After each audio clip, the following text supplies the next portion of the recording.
Number 1, become a master learner. Your ability to learn continuously is essential. The rapid evolution of technology and of change in general necessitates a commitment to what I call pervasive learning.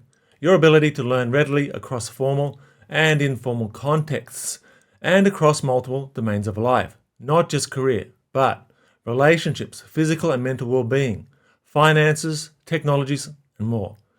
In 2025, the World Economic Forum has listed curiosity and lifelong learning at number 6 in its 10 fastest growing skills by 2030. But I believe this skill is the most important of all, and you may note that the way I'm describing this skill set differs somewhat from the WEFs, because pervasive learning transcends work contexts. Your entire life is now heavily dependent on your ability to learn. Young people, and all of us, must develop metacognitive skills. That means learning how to learn. The World Economic Forum emphasizes that the future job market will favor individuals who can quickly acquire new skills, making adaptability crucial as industries transform and new roles emerge. You can't assume that you will be an attractive employee or consultant just because you have a degree or certificate hanging on your wall.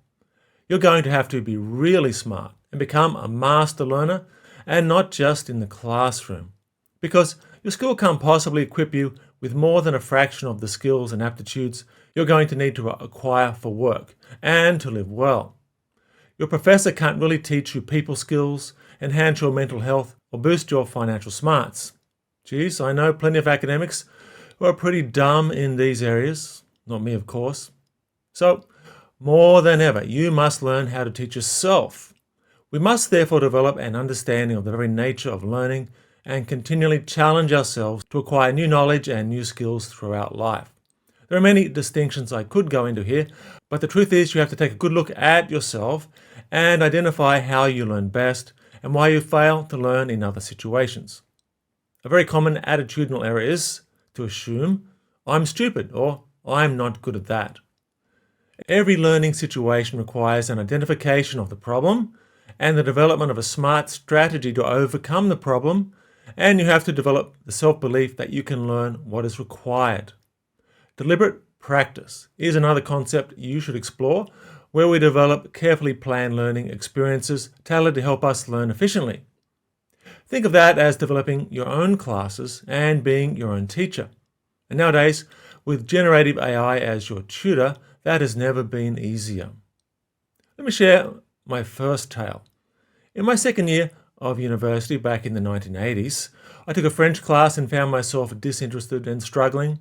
After the first quiz, when I did really poorly, the professor came up to me and she said, "Some people just aren't very good at languages." And she said it just like that. She suggested that I take a different subject.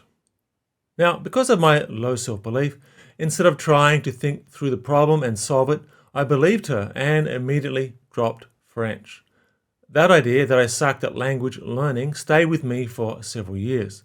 But in my mid to late 20s, I began to deliberately challenge my innate belief about my lack of language learning acuity and that I was basically just dumb, a legacy of earlier classroom messaging from some teachers, and certain sibling messaging, including people giving me the nickname Dope, my older brother in that case.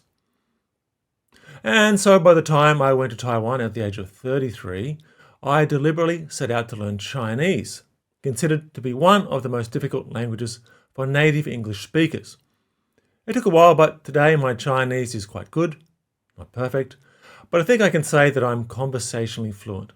I just kept at it and developed strategies which allowed me to continuously improve, such as standing in my apartment and pretending to have conversations with imagined others, including gesturing and speaking out loud like this, which I now know taps into a learning process called interactivity, embodied learning. This was metacognition in action.